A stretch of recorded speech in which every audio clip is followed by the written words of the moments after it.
Então, nosso objetivo aqui hoje é inicialmente, falar sobre pena, né? Falar sobre a finalidade da pena, e explicar algumas teorias, e também falar sobre os princípios que norteiam a aplicação da pena.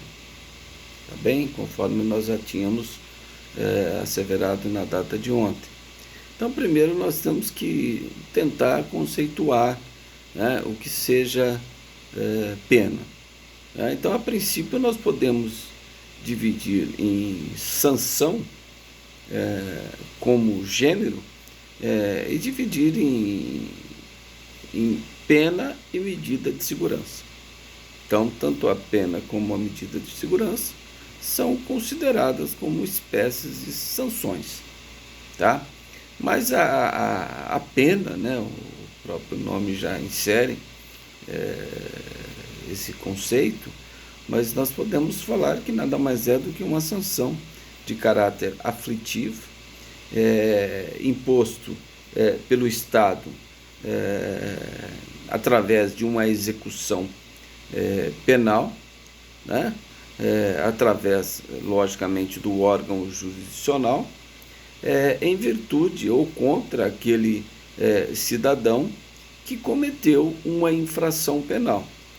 Portanto, ele será privado de um bem jurídico que é o direito à liberdade, ou a restrição de alguns direitos, né, cuja finalidade é retribuir pelo o mal que ele causou, bem como no que se refere a prevenir que ele não volte a delinquir e seja uma pessoa capaz de voltar ao convívio social, ou seja, voltar ao convívio em sociedade. Então, podemos definir a pena desta forma, né? Um conceito bem abrangente, né? Mas fica bem claro, né, quando nós tratamos desse caráter aflitivo, né, que é imposto pelo Estado através de uma execução penal contra o autor de uma infração penal, lhe privando do bem jurídico que via de regra, a liberdade, cuja finalidade é a retribuição e a prevenção para que ele não volte a delinquir e, após cumprir esta sanção, ele seja capaz de conviver em sociedade, certo? Então, esse é um conceito bem amplo, né, de pena que nós podemos assim referenciar, tá? Bom, falando em pena, nós temos que verificar agora com mais cuidado e cautela qual seria a finalidade da pena, né? Qual seria a finalidade? Para que serve a pena? O que o legislador pensou quando ele estabelece o preceito sancionador em relação a vários tipos penais que nós temos, tanto no Código Penal quanto nas legislações especiais, né? Então, nós temos aí três teorias que procuram explicar qual seria a finalidade da pena. A primeira teoria, que é a teoria absoluta, né, diz o seguinte: olha, a pena é uma retribuição, simplesmente é uma retribuição pelo mal que ele causou. Então, se ele tirou a vida de alguém, né, ele vai ser retribuído com um castigo, com uma pena, né, para todo o mal que ele causou, tirando o bem jurídico mais precioso, que é a vida. Então, essa é a teoria absoluta, né? Já a teoria relativa, né, ou teoria finalista, ou teoria chamada também da prevenção, ela pensa da seguinte forma: olha, a finalidade da pena, ela tem um caráter preventivo, né? Mas o que seria esta forma de prevenção?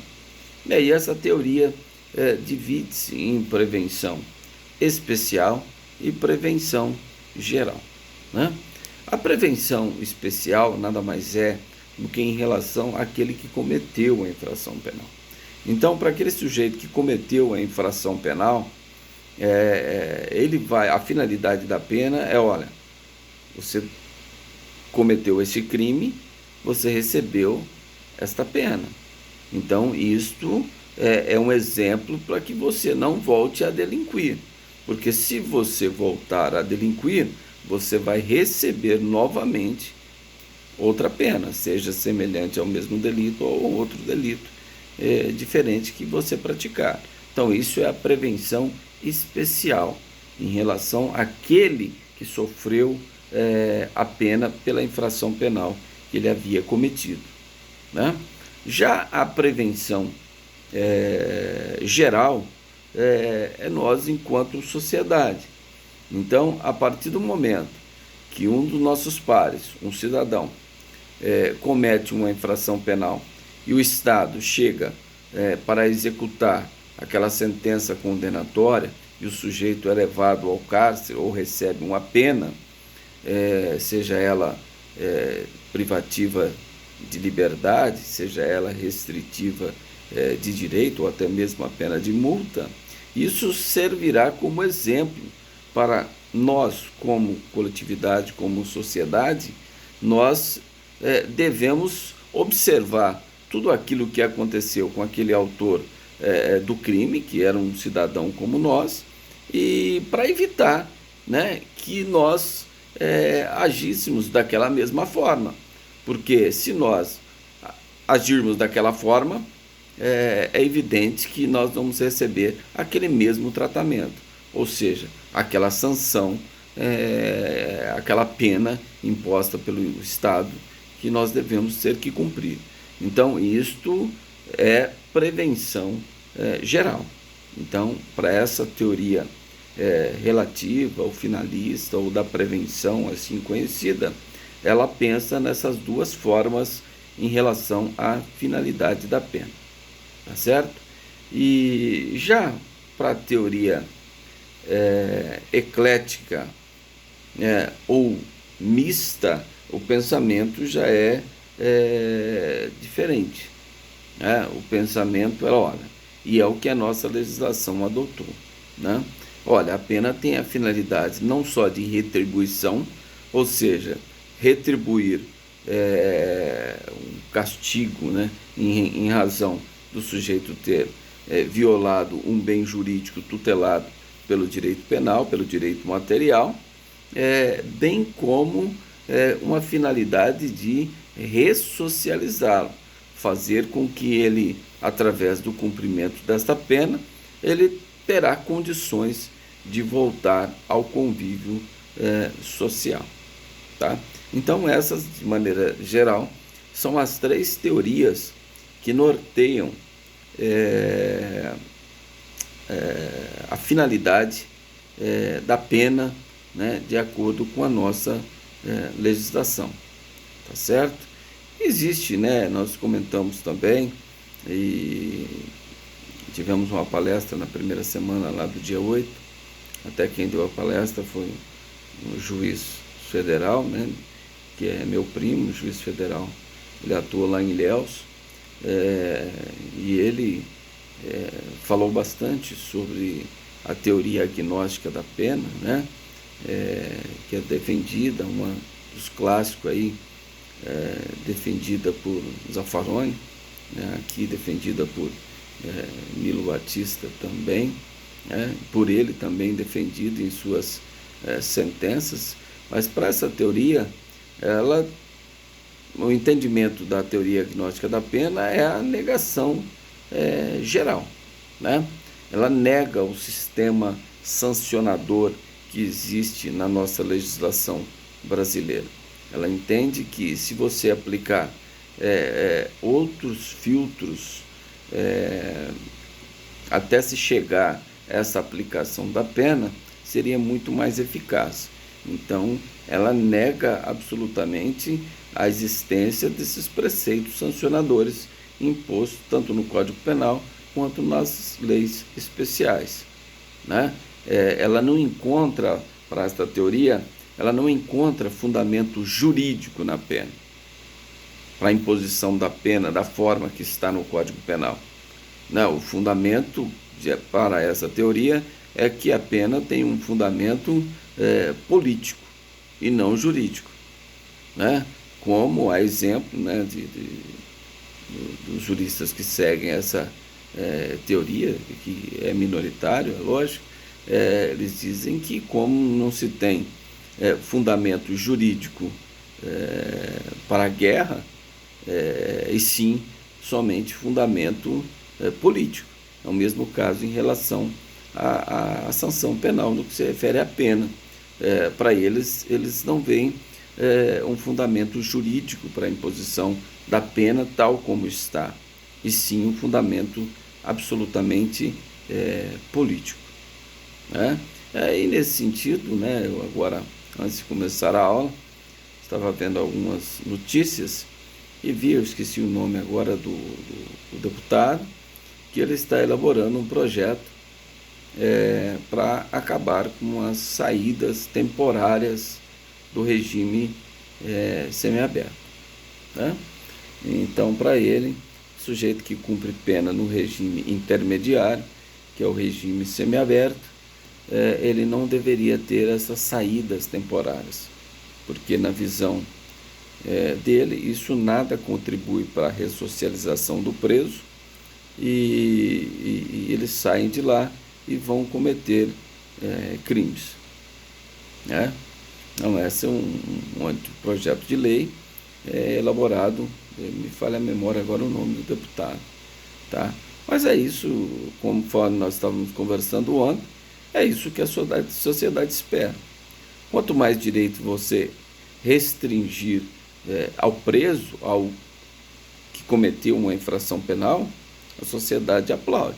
Se a sociedade aplaude, né, o deputado representa os interesses da sociedade. O interesse da sociedade é esse. Por quê?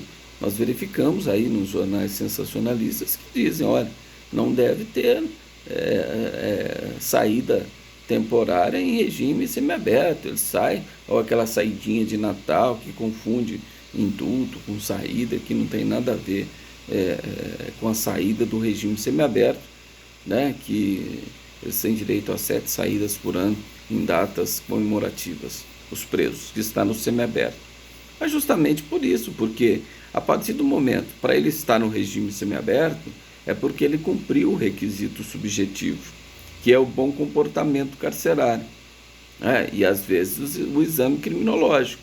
Então a própria justiça entende, né, que ele tem o direito subjetivo de sair do sistema carcerário e passar alguns dias com seus familiares, justamente visando o quê? Reinseri-lo na sociedade, para que ele possa, quando passar por regime aberto, ele tem condições realmente de já estar integrado na sociedade, certo? Mas aí vocês vão perguntar, não, mas não podemos nos furtar as notícias midiáticas que falam que o sujeito foi preso cometendo um crime e estava de saída temporária, ou seja, no regime semiaberto. Porque no regime fechado não tem saída temporária, tem autorizações de saída para tratamento médico, para trabalhar em obra pública mediante escolta, né, falecimento de um parente, de esposa, de filho, de pai, mãe, irmão, né? Isso é diferente. O regime semiaberto está prevista essas saídas temporárias, justamente visando a ressocialização. Mas voltando ao que eu estava dizendo, o noticiário vincula, olha, o sujeito estava de saída temporária e cometeu um crime. Isso nós não podemos ser hipócritas ao ponto de negar que isso existe.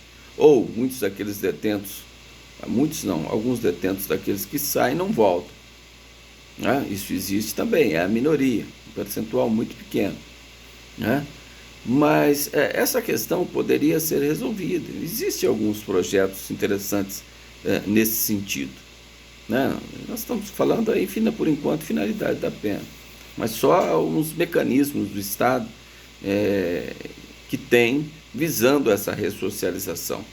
Ao invés de ter 7 saídas anuais e sair, cada saída dessa, por exemplo, falando do Estado de São Paulo, sair 30 mil presos, nós poderíamos dividir isso ao ano, ao invés de ser 7 saídas, colocaríamos 30 datas de saídas.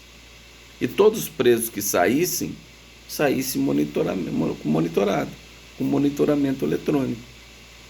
Nós acabaríamos com esse problema, né, de o sujeito estar aí saindo, praticando crime ou não voltando ao sistema carcerário. Porque existem algumas realidades que o Poder Judiciário também não consegue eliminar determinadas situações. Prestem atenção. Vamos imaginar que o sujeito vai conseguir o regime semiaberto. Então ele vai ter direito à saída temporária. Mas ele tem outro processo, que ele sabe que ele vai ser condenado, porque tem prova contra ele. Ele vai ser condenado aí num latrocínio a 25 anos de reclusão. Mas ele não está preso pelo latrocínio. Ele está preso por outro crime, que lhe ensejou a saída temporária. O latrocínio não foi decretada a prisão preventiva, porque fizeram a investigação, descobriram, o processo está caminhando e não tem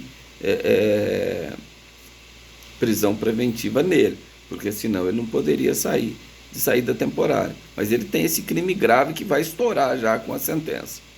A pergunta é, essa pessoa que sai nesse regime semiaberto, vocês acham que ele vai voltar? Para vir a outra condenação, ele vai fechar? Não volta. Esse tipo de preso não volta. Então o Estado teria que ter mais mecanismo de controle nesse sentido. Mas bastaria um investimento, né? Dividir, ao invés de ser essas 7 saídas temporárias anuais, poderiam ser várias saídas, mas diminuiria a quantidade de presos. Por exemplo, ao invés de sair 20 mil, 30 mil presos de uma só vez, poderia sair 4 mil presos, 5 mil presos de cada vez no estado de São Paulo, e todos eles sairiam com monitoramento eletrônico. Isso certamente poderia contribuir, né, para que não houvesse reiteração de prática criminosa, para que não houvesse possibilidade do sujeito deixar de voltar ao sistema carcerário. É lógico que a exceção existe, ele pode arrebentar aquela tornozeleira lá e fugir, tudo isso existe, mas falando de uma maneira geral, tá? Bom, então, esta é uma argumentação, é só um detalhe que eu li hoje rapidamente e quis aqui colocar para vocês entenderem. Então, o que nós temos na nossa legislação são essas teorias que norteiam a finalidade da pena. Então, para o Código Penal, a finalidade da pena é castigo, mas visando a ressocialização. Então, olha, você vai receber uma retribuição, eu vou te castigar pelo mal que você fez, você vai ter que ficar segregado do seu direito de liberdade, mas também eu vou te dar uma oportunidade aqui dentro, para que você, quando termine de cumprir a sua pena, você consiga a sua reinserção ao convívio social, tá? Então, para o Código Penal, essa é a finalidade da pena, e a nossa legislação assim determina. E será que, aí eu pergunto a vocês, será que a nossa realidade prisional, o sistema prisional, será que realmente ele cumpre? Porque a nossa lei de execução penal, que é uma lei de 84, né? A lei de execução penal, conhecida como LEP, Lei 7.210 de 84, é uma lei muito moderna. Então, é uma lei que realmente fala em em garantias, né? Num sistema eficiente para justamente visar a ressocialização do preso. Mas aí eu pergunto a vocês, será que no sistema atual, será que nós estamos conseguindo atingir esta finalidade descrita pelo legislador? O que vocês acham sobre isso? Quem pode fazer aí um comentário?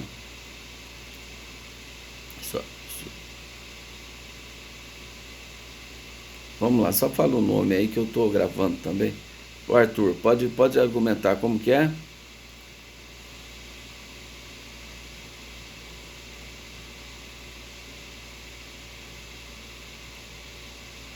Ele sai pior do que entrou,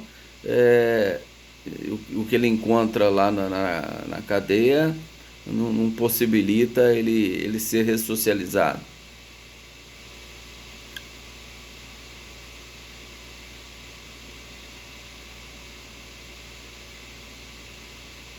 Você então imputa esta responsabilidade de nosso sistema carcerário estar falido, a responsabilidade do Estado. O Estado falha nesse sentido. Certo, entendi. Bom, mas aí nós temos que ver também que se é só o Estado que falha, né? Será que nós, enquanto sociedade, será que nós não temos também nossa parcela de culpa? Será que facilmente, se você tem uma empresa, você conseguiria admitir na empresa um sujeito que saiu do cárcere lá num regime semiaberto para que ele possa trabalhar durante o dia na sua empresa, sendo que ele cometeu um homicídio e está cumprindo pena? Então, é difícil, né, essa resposta, né? Então, nós verificamos que por parte da sociedade há toda um desprezo também por essa categoria de pessoas. E muitos com razão, porque o medo impera, né? O sujeito vive no meio da criminalidade. Você não consegue sair da rua livre e despreocupado.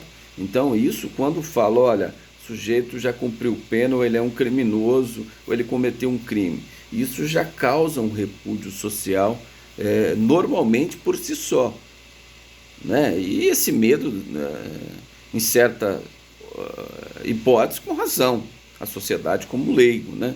É lógico, nós estamos falando nós, enquanto sociedade, operadores do direito. Mas entendi o seu ponto de vista, a sua colocação, sim. Tá? Mais alguém queria fazer alguma colocação?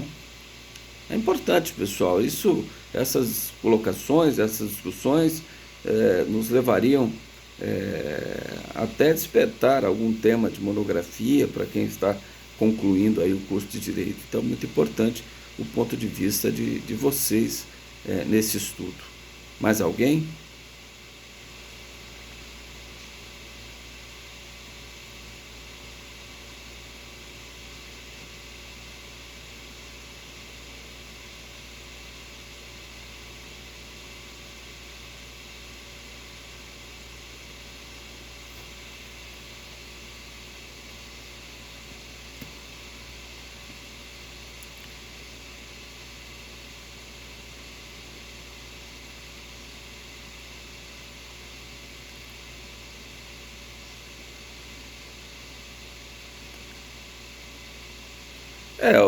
Nesse sentido, o próprio Estado, né?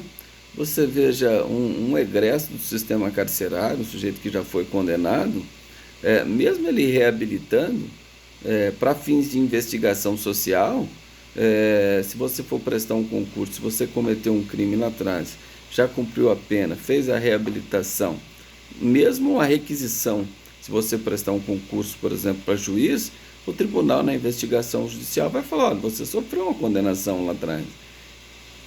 E ainda que subjetivamente você não vai ser aprovado nesse concurso público. Então, o próprio Estado tem participação nessa estigmatização do preso, do egresso, né? Com nós algumas teses aí da cifra negra, né? Então o sujeito sai de lá taxado, né? Então, ó, meu vizinho aqui saiu da cadeia agora. Então, isso tudo uma questão de repúdio por parte da sociedade, né? Quando, na verdade, o responsável, já que ele estava sob a custódia do Estado, nada mais obrigação do Estado, né, proporcionar meios para que essa pessoa possa reintegrar de forma digna ao convívio social. A primeira coisa com o trabalho, né? E aí você fala em trabalho. Só que hoje nós temos 14 milhões de pessoas desempregadas, né? Então não há uma preocupação social com essa pessoa que saiu da cadeia. Por isso que ele sai, não encontra oportunidade, muitos com boa vontade, outros já saem já inserido, devendo favores, devendo dinheiro para a organização criminosa, e ele deve seguir ali trabalhando para aquela organização criminosa, né? Mas outros não, outros saem bem intencionados, mas talvez a força da circunstância e o desamparo do Estado faz com que ele volte a delinquir. É lógico, ele tem o livre-arbítrio, mas a responsabilidade e a omissão do Estado e a omissão da sociedade em dar essa chance para o egresso do sistema carcerário, isso faz com que os índices de incidência vão lá em cima, como eu já comentei aqui com vocês. Não é verdade? Pois não.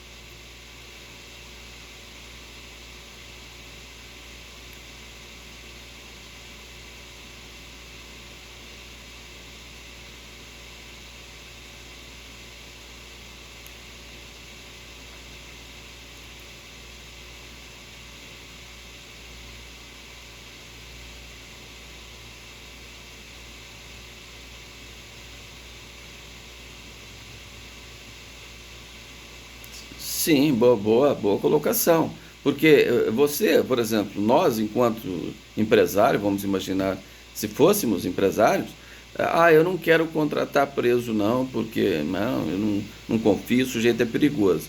Ah, não, mas você vai ter 50% no seu desconto nos seus impostos federais e estaduais, se você contratar.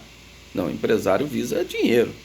Então, para ele, já seria um ótimo negócio. Eu teria uma mão de obra onde eu teria uma redução de 50% nos meus impostos federais, estaduais e até municipais, né? Então é evidente que se mexer, falou que vai ter lucro, o empresário muda o comportamento, com certeza, com certeza. E isso o Estado não faz, porque, conforme eu disse, isso é política que não dá voto, né? Então o projeto desse deputado que eu acabei de referenciar, que está querendo acabar com a saidinha temporária no regime semiaberto, esse é um discurso para a sociedade leiga. A sociedade vai aplaudir. O sujeito vai subir na tribuna, olha, meu projeto de lei é para acabar a saída temporária. Olha lá, o sujeito saiu, foi e matou. Tudo bem, tem isso, como que o Estado vai adivinhar? Até então ele era confiável, ele cumpriu todas as etapas do regime fechado. Bom comportamento, nunca teve problema carcerário, fez o exame criminológico, né, nos casos que o juiz fundamenta a sua necessidade, constatou-se no exame criminológico que o sujeito não está propenso a praticar infração penal, então ele tem o direito de ser inserido aos poucos ao convívio social. Isso é a lei que autoriza. É o Estado que está acreditando nele, que ele está cumprindo aquela etapa da ressocialização. Mas é lógico que casos isolados existem, mas são isolados, né? Então, para isso, o deputado, para ele, isso dá voto. A sociedade, em geral, quer ouvir isso. Olha, vamos tirar mais um direito do preso. E com isso, para a sociedade vai ficar ótimo. Mas ela esquece que o sujeito que vai sair de lá depois, ele vai sair pior do que entrou, e pode ser seu vizinho de lado, seu vizinho de frente, né? E arcando aí com todas as consequências dos castigos, eventualmente, que sofreu com a privação de alguns direitos que a lei determina. Não é verdade? Bom, quem mais? Quero ouvir a opinião de mais alguns alunos. Vamos lá, um de cada vez. Quem é? Oi, Edmilson, tudo bem? Vamos lá.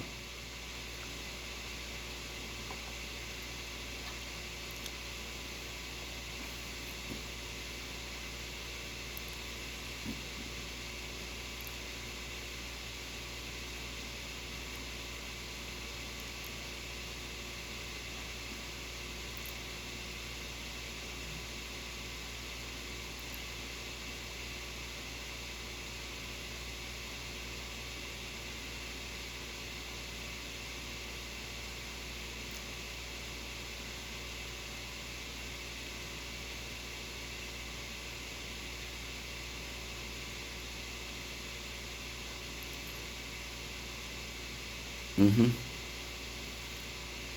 certo.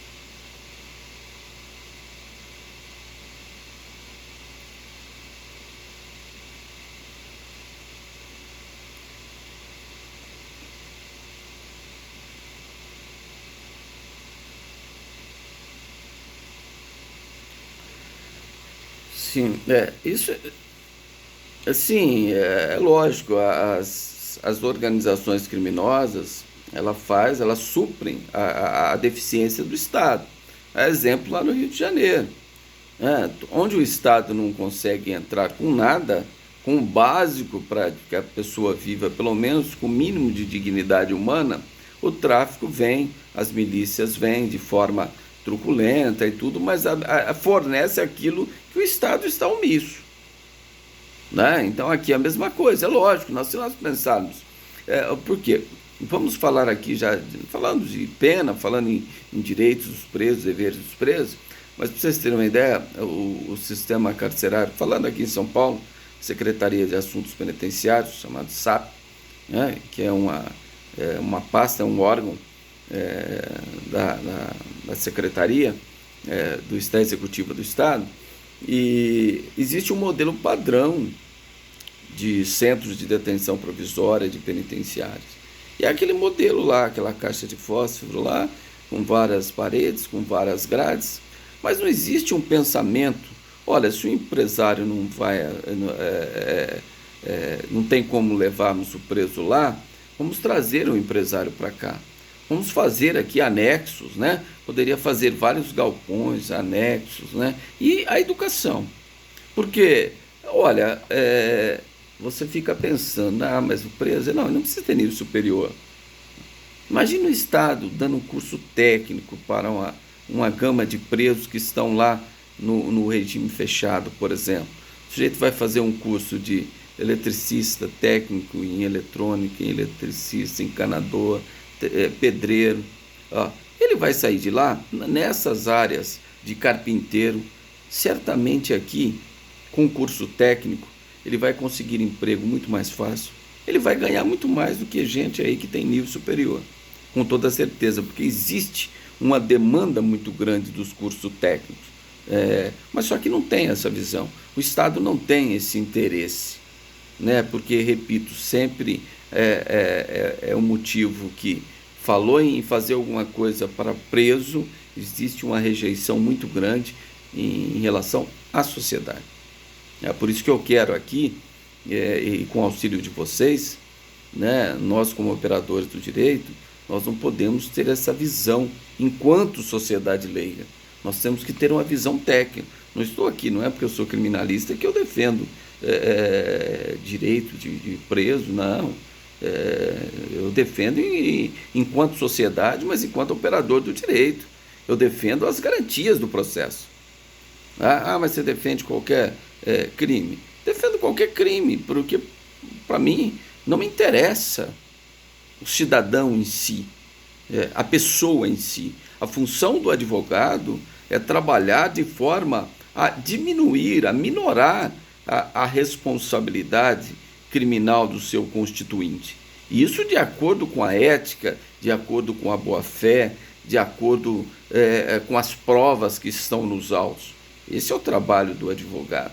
Mas eu estou aqui a defender garantias e regalias para presos de forma alguma, né? Porque, independente de ser criminalista, eu tenho família, eu sou um cidadão, que eu saio de casa fora de hora, eu chego em casa fora de hora. não é verdade? E passo por tudo aquilo que a sociedade passa.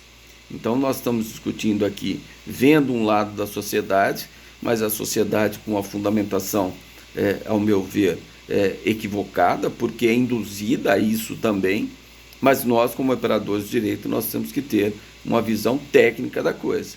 Nós não podemos distanciar desse posicionamento técnico. O nosso amparo, ele é um amparo constitucional, ele é um amparo infraconstitucional. O preso tem seus deveres, que se descumprido, ele sofre as consequências. Falta disciplinar, regressão de regime, ele volta para o regime mais rigoroso. Então existe toda uma sistemática para sancionar aquele preso negligente, aquele preso que não cumpre as suas obrigações. Mas há muito que fazer por parte do Estado. É isso que nós queremos chegar. Tá? Mas entendi a sua fundamentação, com certeza. Mais alguém? Tinha alguém que ia falar também. Vamos lá, pessoal. Aqui nós temos que participar.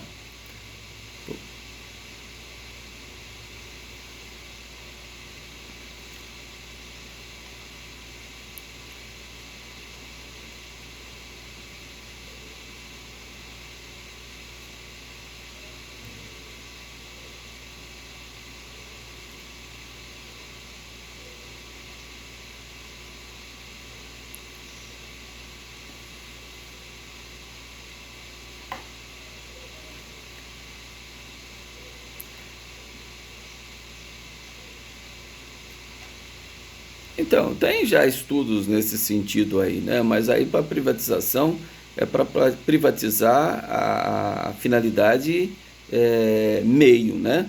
Que é a finalidade de chefia, de segurança continuaria com o Estado, né? Só a alimentação, assistência social, assistência educacional, isso sim, não vejo assim problema algum de privatizar. Eu acho que é que se pensar. O problema é que o modelo que está não deu certo. Então nós temos que pensar alternativas. E alternativas que visam realmente a reinserção social. Né? Mas isso eu acho que, na minha visão, em primeiro lugar, a educação. Tá?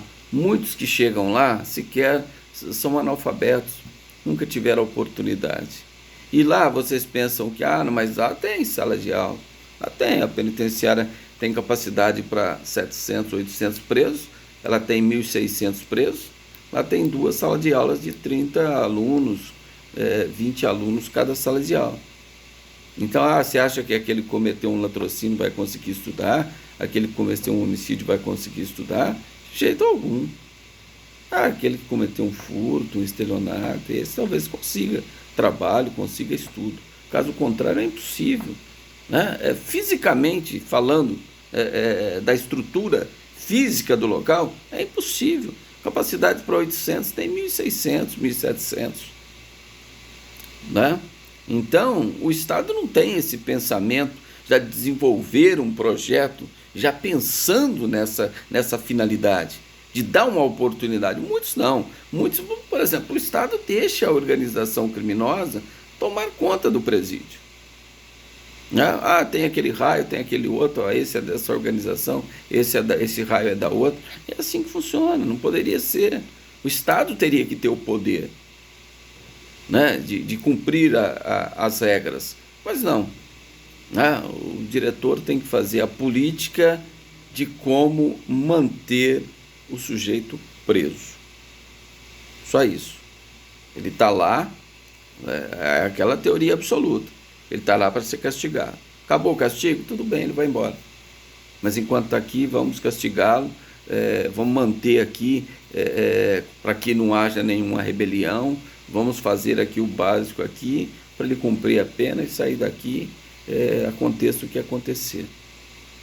Né? Porque é difícil a gente pensar que quando o sujeito sai, foge, comete um crime, é responsabilidade do Estado e tal. Mas e quando o sujeito cumpre toda a pena, ele sai e volta a delinquir? A responsabilidade é de quem? O Estado agiu mal, tem que ter um responsável, porque o objetivo do Estado, no mecanismo que ele tem de progressão de regime fechado, regime semiaberto e regime aberto, é justamente a ressocialização. Então, se o Estado não consegue, o sujeito voltou a delinquir, quem falhou? Onde está a falha? Nós temos que procurar, então, já viram algum promotor entrando com ação civil contra o Estado para apurar por que ele falhou e não conseguiu a ressocialização do preso? Né? É difícil, né?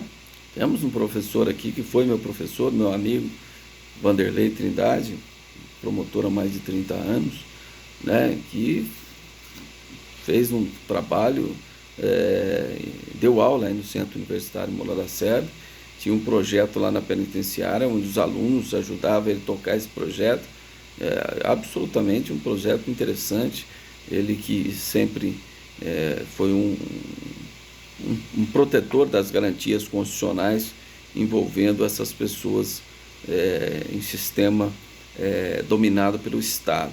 Mas não foi adiante. Por que não foi adiante? A própria instituição de ensino não teve vontade política para continuar o trabalho. Tanto que se vocês forem na penitenciária 1 de Serra Azul, vocês vão ver uma placa lá de uma sala do Centro Universitário Moura Lacerda. E o Dr. Vanderlei Trindade fazia isso de graça no Centro Universitário Moura Lacerda.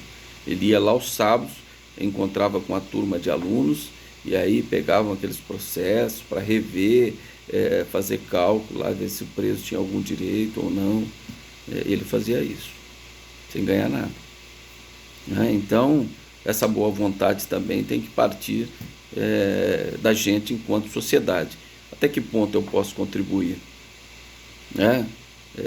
Cobrando do deputado que eu votei, para que ele possa enfrentar a sociedade e fazer o que é de direito, e não fazer políticas no sentido de agradar a sociedade em geral, porque a sociedade está absolutamente enganada, né? Ela é ludibriada pelos meios de comunicação, que a todo momento divulga essas questões, dizendo, olha, não deve ter progressão, não pode, o sujeito estava preso, saiu e matou.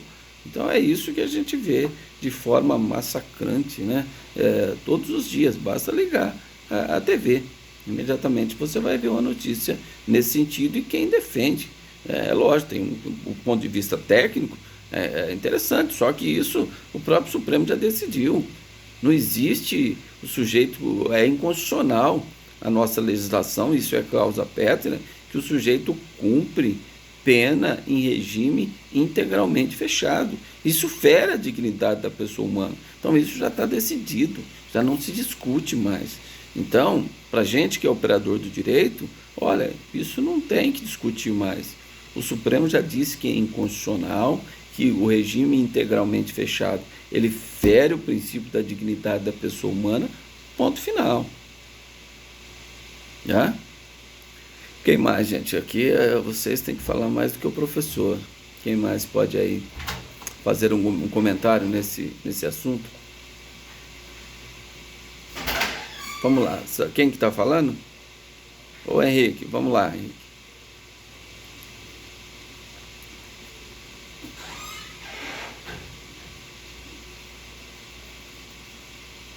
Pois não.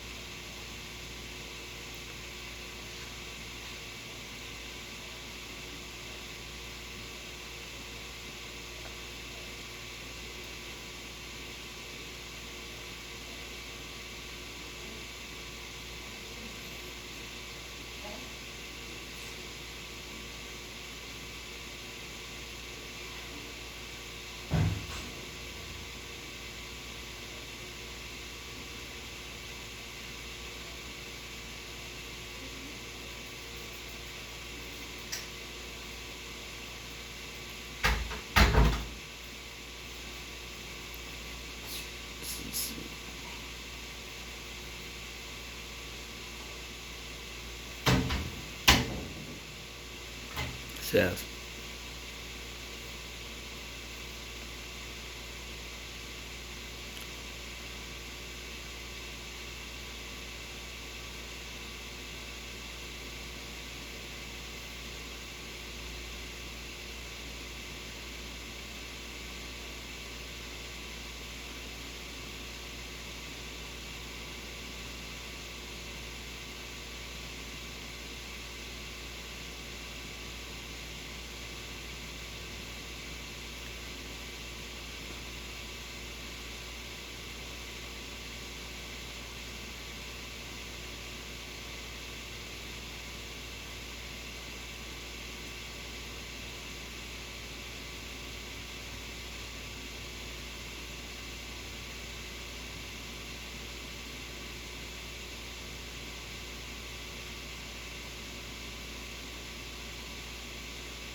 Sim, não, eu concordo. A questão da privatização, só assim, essa privatização, o estudo que tem, a finalidade da privatização é só a finalidade de meio.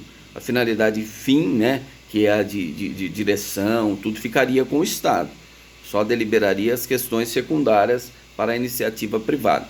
Porque hoje também isso não se cogita muito, porque a penitenciária hoje, ela infelizmente, não vou nominar, mas nós temos a corrupção, está entrelaçada em todo o ramo do direito, das instituições públicas. Então, há um superfaturamento em comida, superfaturamento em uniforme, e assim vai. Então, o preso hoje custa caro, né? Então, isso talvez a iniciativa privada, para custear isso, poderia até o preso ficar mais barato e ter mais qualidade de ensino, isso seria uma contraprestação, né? Isso poderia até discutir.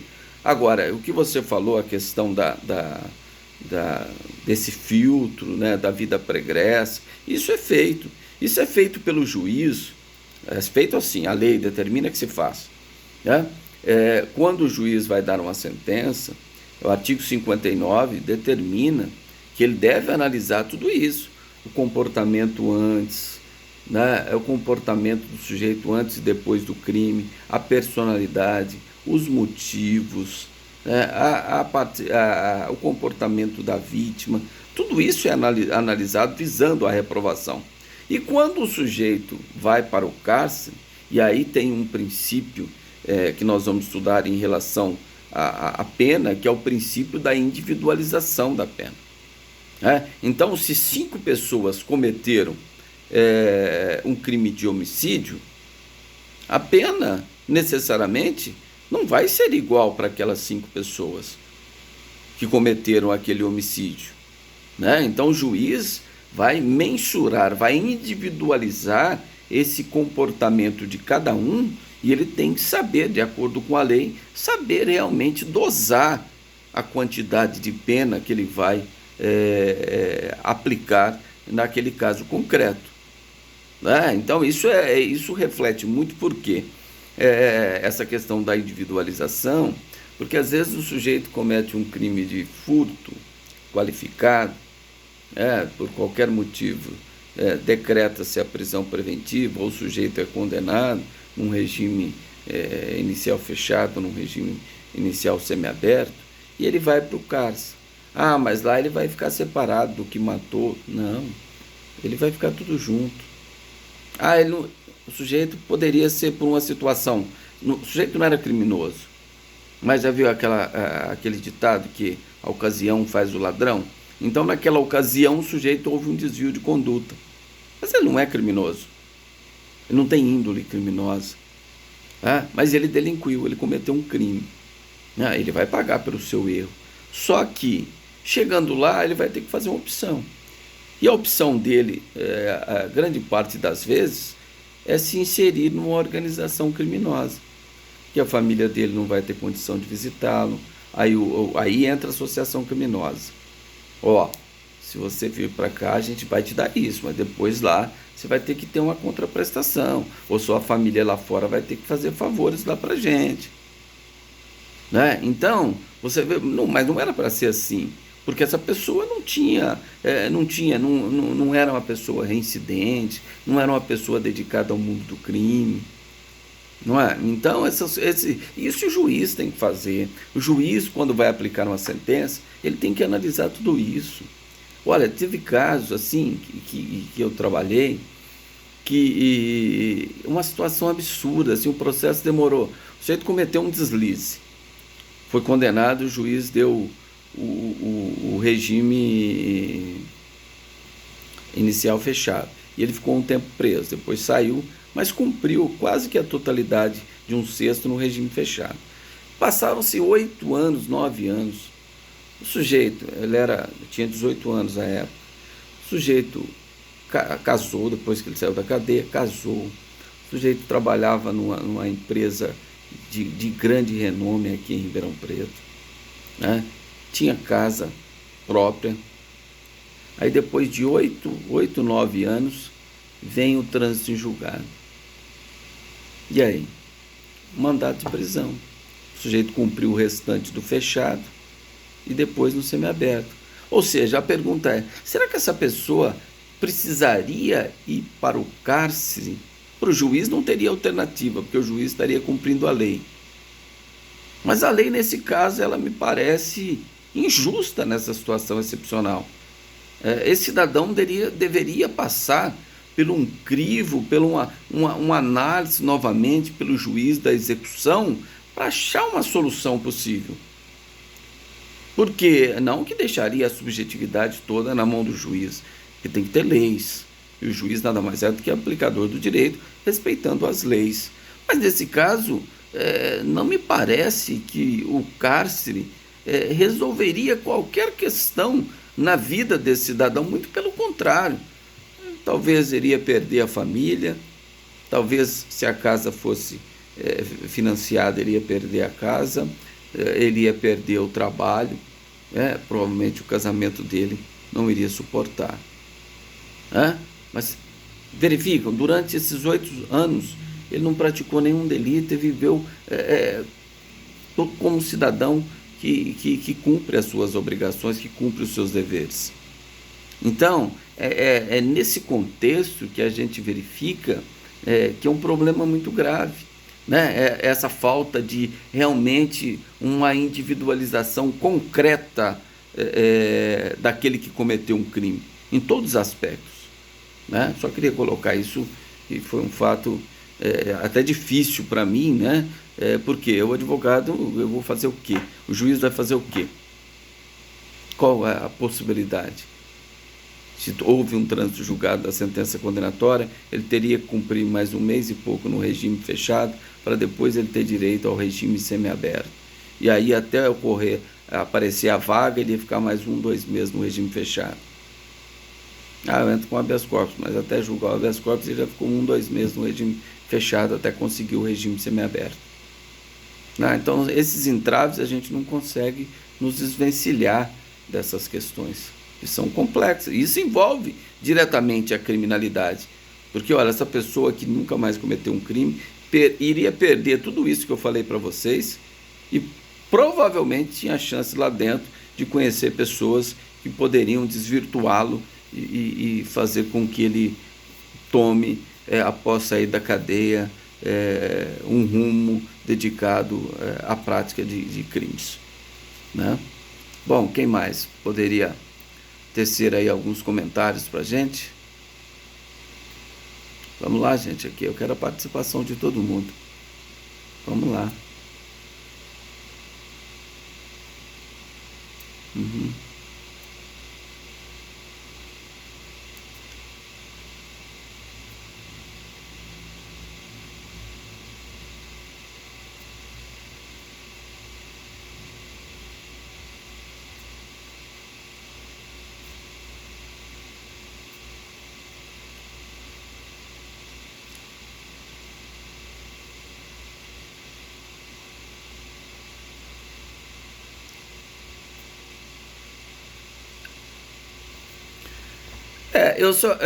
Só colocando, isso faz parte dessa interrupção minha, você me desculpe, mas só para a gente contrapor, é que às vezes, por exemplo, esse empresário, ele teria a obrigação, por exemplo, de dar educação sob pena de perder a concessão desse serviço, né? Como a concessionária aqui do serviço público. Olha, tá vendo aquele local lá? Ó, se você não fizer a terceira faixa, no prazo de 2 anos, você vai perder a concessão da rodovia aqui. Então, na privatização, não é que eu estou defendendo, eu estou dizendo assim, do jeito que está, não dá certo. Então, nós temos que pensar outras soluções. Não sei se isso daria certo. Teria que ter estudos mais concretos nesse sentido. Mas eu só digo assim, então, você teria que vincular. Olha, você vai ter que... 700 presos? Então tá, você vai ter que ter